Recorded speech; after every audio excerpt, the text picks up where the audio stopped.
Hello everybody. It always takes that few minutes to let people log on, but I'm making this video because I'm at the Stony courthouse. I got a ticket for a cell phone for taking a call on my cell phone, and I have a hands-free system in my truck, but I accepted the call, and my cell phone mount that's factory for the truck is right there up on top of my dash. So is the cord. I shot a video of this. So I just pled not guilty in Stony Plains courthouse today, and I'm here right now. The reason why I'm shooting this video is, plead not guilty, you sign your ticket. They have a little drop box so you can put your ticket in. So I made sure I took a screenshot that, there's my ticket. Here's me at the mailbox. This is Stony Plains courthouse. I've pled not guilty. What was interesting, they tell me, it's going to be a year, maybe 2 years before you get to go to court. And then we get into what's a reasonable time and everything else. And it goes back to Bill 21 that Jason Kenney created, which allows the Administrative Penalties Act to continue on. And these kind of limits are gone. You will, by the time I get to court, I don't even know if there will be a court. I think it's going to be some kind of review board by police officers. Now, I don't know if they're going to be able to take old tickets and process it that way, or are they just going to steal all our rights and freedoms? And you won't get a lawyer.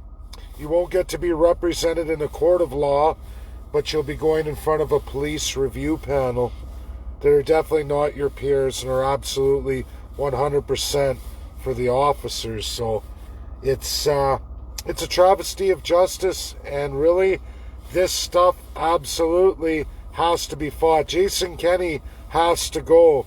He's a tyrant dictator. UCP's a tyrant dictator, and many of you may not even share this, but the reality is you're all going to find that although under the illusion of just drunk driving, this law is going to go into all kinds of areas: business property rights, hunting rights, gun rights, the list goes on and on. All your civil liberties can now be exchanged in for an administrative review, where they can fine you unlimited amounts. There's nothing in there that says what these amounts can be. If you don't play ball with the government, they can come into your place of business. They can come at you when you're utilizing your civil rights, pursuing the things that you like to do, hunting, fishing, the list goes on and on, boating, kayaking, it goes on and on. And they'll be able to charge you with all kinds of things that normally would require you going to court and them proving their case, but it won't be that way anymore. Think of all the property they can steal from you, all the pleasures that you've enjoyed, your driving privileges, your boating privileges. It goes on and on. There are all kinds of civil rights here that are absolutely at stake, and you will not have any authority to go to any court.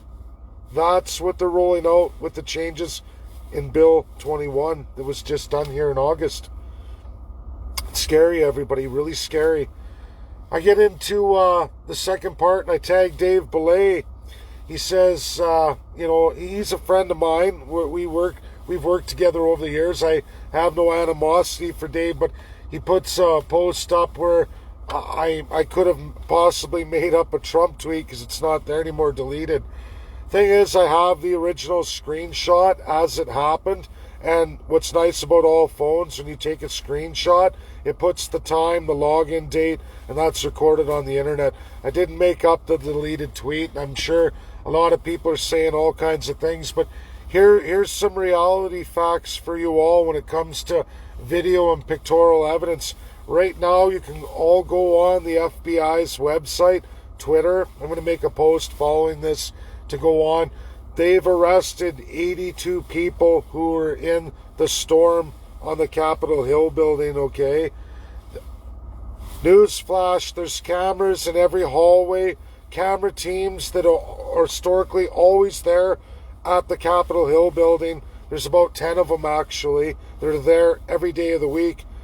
C-SPAN, it goes on and on. There's many Many, many, many. They're there 24 hours a day. Every hallway, every office, there is recording everywhere. There is zero privacy in the Capitol Hill building.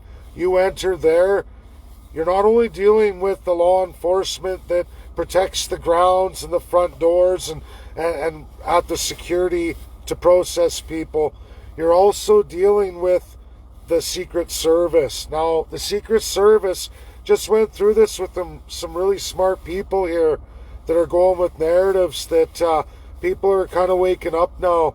The FBI's got pictures of all these people, all anti-maskers. You can clearly see their face as you see my face. These fools went into all the rooms doing what they're doing. Their faces completely exposed.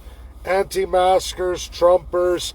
There's been no Antifa identified. And so you all know, Antifa's been a registered terrorist organization for many months now. The FBI quickly and with full authority identifies those persons and they go under terrorism.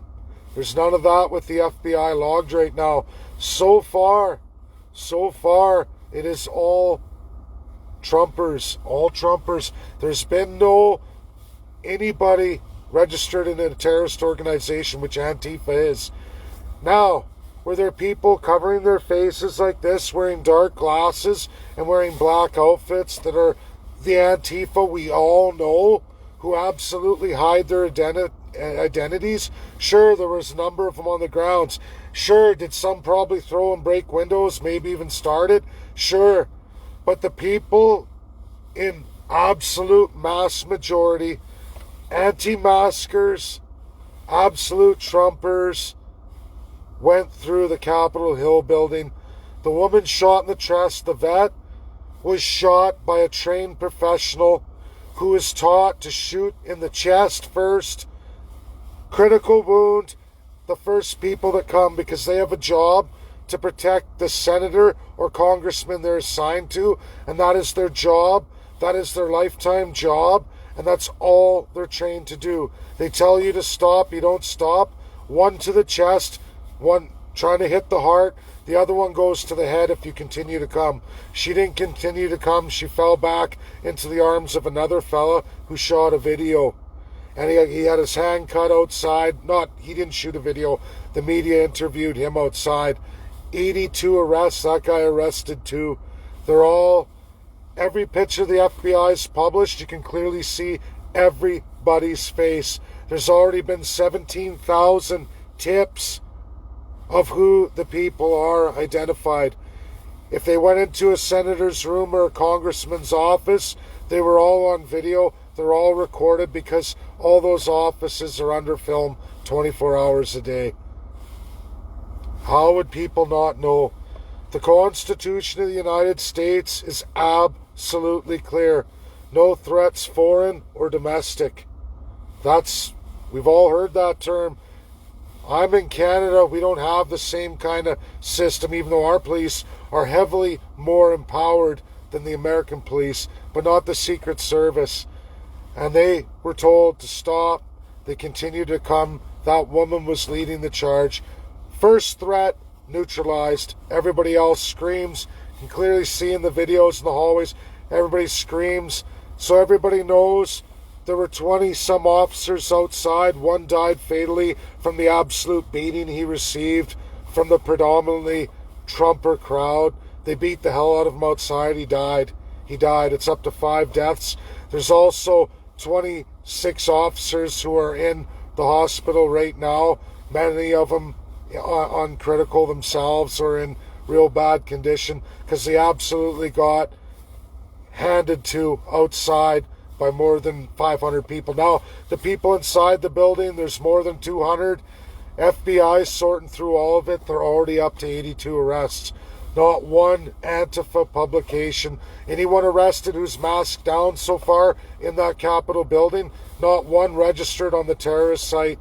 And they would have to. They absolutely have to. They disclose that stuff. They're not going to keep it a secret.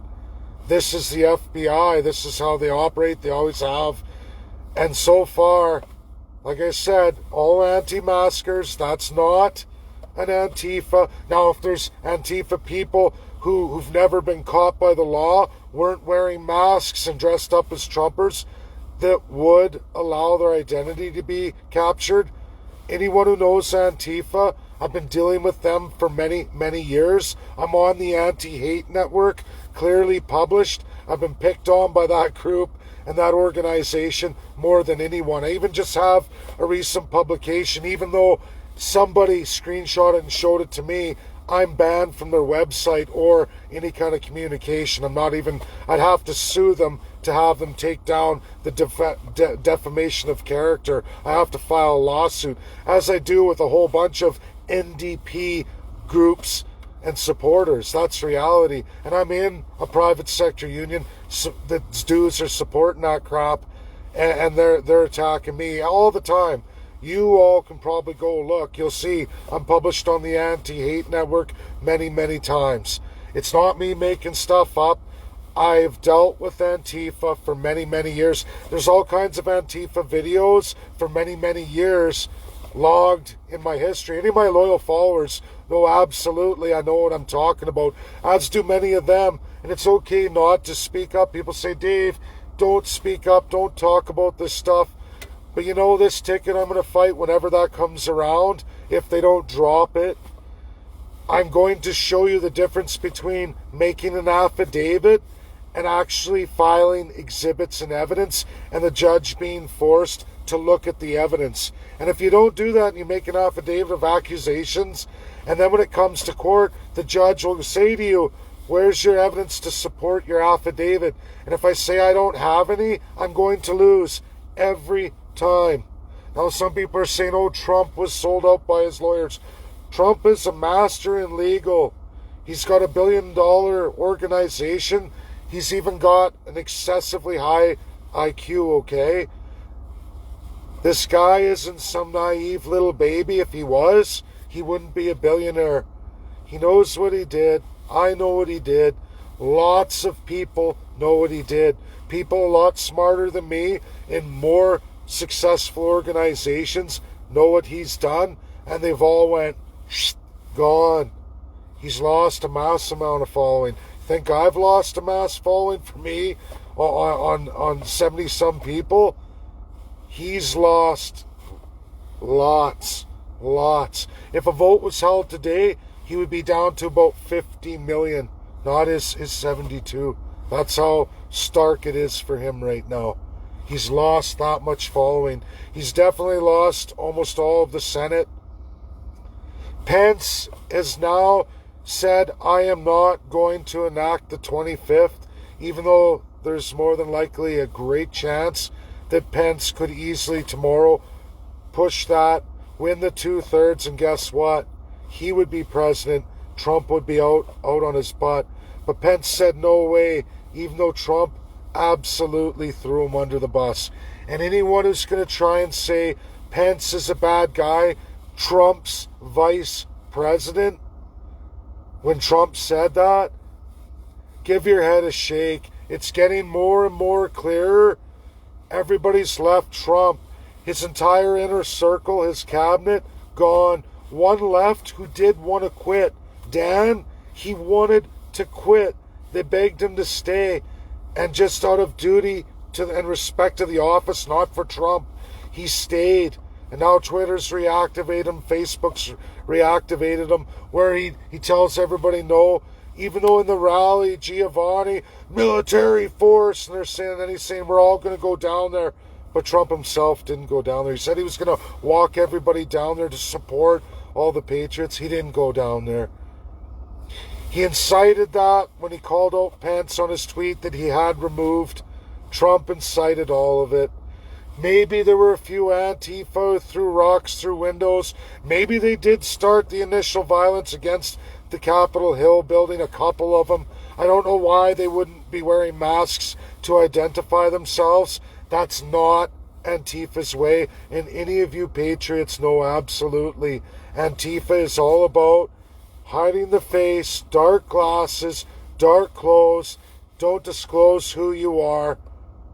Absolutely. They don't, that's why they're registered as a terrorist organization for the actions they do, the assaults they do. Very rarely will you see Antifa ever disclose their identity. And they are a registered terrorist organization, have been for many months in the United States of America. Not here in Canada, but in America they are. And they would absolutely be published on the FBI's website. Anybody that was arrested, already up to 82 now, still 0 terrorists from Antifa. There's no big secret conspiracy here. The place is layered with video and cameras. Everybody's recorded.